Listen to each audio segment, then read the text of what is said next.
讲到巨人，大家是不是都觉得那是神话故事里才有的？但你知道吗？关于巨人到底存不存在这件事，其实是一个全世界吵了超久，到现在都还没有定论的一个谜团。今天我们就来好好聊一下这个横跨了神话、考古，甚至到现代网络阴谋论的史前巨人传说。好，我们先来看一个数字，5公尺。5公尺，这差不多是2层楼高了。这个数字啊，可以说是完完全全地挑战了我们对整个人类历史的认知。你可能会觉得，哎呀，这怎么可能？这不是童话故事吗？但这个问题之所以会被大家这么认真的讨论，就是因为在世界各地真的都陆陆续续发现了一些，让人很难不去多想的线索。好，那我们就来一个一个看这些支持者口中所谓的铁证到底有多硬，他们真的能撑起一个5公尺高的巨人传说吗？你看看哦，在土耳其发现了一根长达1.2公尺，很像人类的大腿骨，光是大腿骨就这么长了。然后在美国内华达州有个叫垂发洞的地方，挖出了一具2.2公尺高的红发木乃伊。更夸张的是，在堪萨斯州还找到了长度超过100公分的脚印化石。这些东西哦，虽然在不同的地方被发现，但好像都在告诉我们同一件事，地球上好像真的曾经走着一种跟我们完全不一样的人类。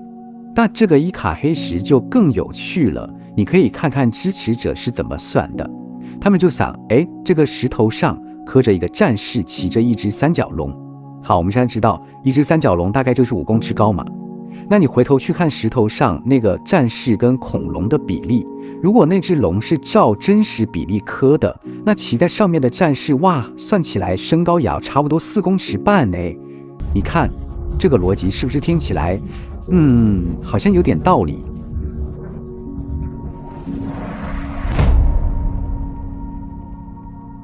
OK， 除了这些我们看得到的物证之外，更有意思的是，这些发现好像还跟全世界很多不同文化、不同地方的古老文献有了奇妙的连结。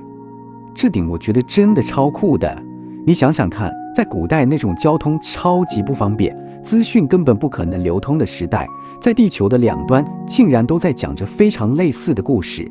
比方说圣经里面讲的拿非利人是天使跟人类生下来的巨人，然后你再翻开中国的汉书，里面竟然也记载了有大人出现，身高超过10公尺。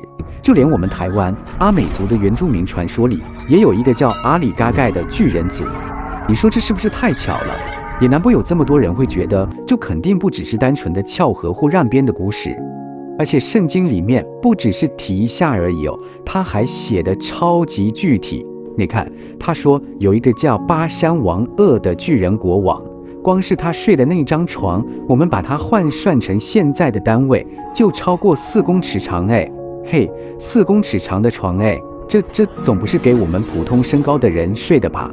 好，听到这里，你是不是也觉得，哇，有物证又有古书记载，这巨人好像真的存在过先别这么快下定论哦，因为当我们拿出科学这个照妖镜出来一照，事情就开始变得有点不一样了。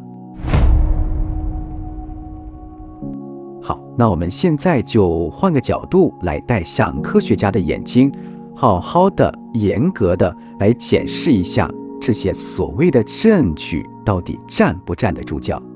这张图就很清楚了，你看，左边是我们刚刚说的很惊人的证据，右边是科学家怎么看的。那个1.2公尺的大腿骨，科学家研究后说，那很可能是猛犸象或洞熊的骨头啊，搞错了。那伊卡黑石呢？这个就更直接了，因为做石头的人早在1973年就自己承认，那是他为了赚观光客的钱刻的假货。再来，巨大的脚印也很有可能只是石头被风吹雨打，刚好侵蚀成那个形状。就连那个2.2公尺高的木乃伊，虽然真的非常高，但其实还在我们现代所谓的巨人症的可能范围里面。所以好像每一个证据都有另一个更平凡、更合理的解释。对，关于伊卡黑石这个真的要特别再讲一下，它的制作者就是一位当地的农夫，他自己后来就公开承认了，还说：“大家不要再传了啦，这我刻的啦，因为刻这些石头比我去种田还好赚。”所以这个证据，基本上可以说是直接破案了。还有，我相信大家在网络上一定都看过那种考古学家挖出超巨大骷髅头的照片，对不对？看起来超逼真、超震撼的。但其实很多最有名的照片都已经被证实是来自 P 图比赛、数位艺术比赛的作品了。人家是厉害的艺术家，不是考古学家，所以那些并不是什么被政府或科学界隐瞒的秘密证据哦。OK， 听到这里，你可能会想，既然物证、照片很多都是假的，会有其他解释，那为什么到了今天，还是有那么多人死心塌地的相信巨人真的存在过？这就是巨人传说厉害的地方，它会一直进化，一直更新版本。你看，从100多年前，美国的报纸就常常在报道说哪里又挖到巨人骨头了。然后时间快转到2014年，网络上突然疯传一篇文章，说美国最高法院下令逼一个叫史密森尼学会的机构承认他们长期以来都在隐瞒巨人存在的真相。然后到了最近，就在2022年，还有个 TikTok 网红叫 Andrew Dawson， 他说他在加拿大山上拍到巨人。哇，那影片一出来，马上就在全世界引爆了话题。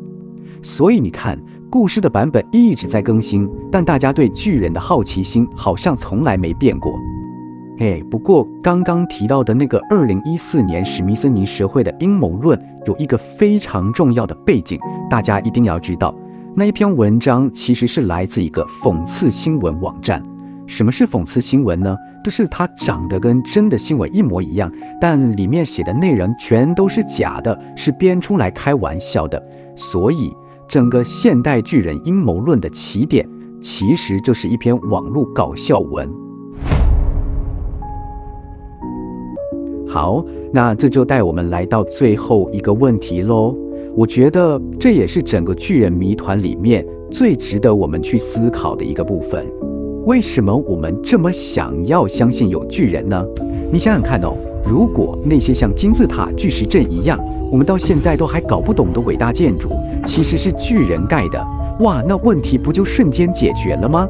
这是一个很简单、很吸引人的答案，而且巨人也满足了我们对于失落的黄金时代那种浪漫的想象，觉得以前的人比我们更厉害。当然啦，这也反映出有些人对于主流科学、对于权威机构保持着一种不信任感。但说到底，巨人这个概念可能代表了一种我们人类对于超越自己肉体极限的渴望。所以最后，我想留给大家一个问题来思考：你觉得巨人传说到底是一段我们已经遗忘的真实发生过的历史记忆呢？还是说它其实更像一面镜子，反映出我们人类对于自己在宇宙中的渺小感到不安，同时又渴望着变得更强大的那种希望与恐惧？或许我们在寻找巨人的时候，真正想找到的是我们自己。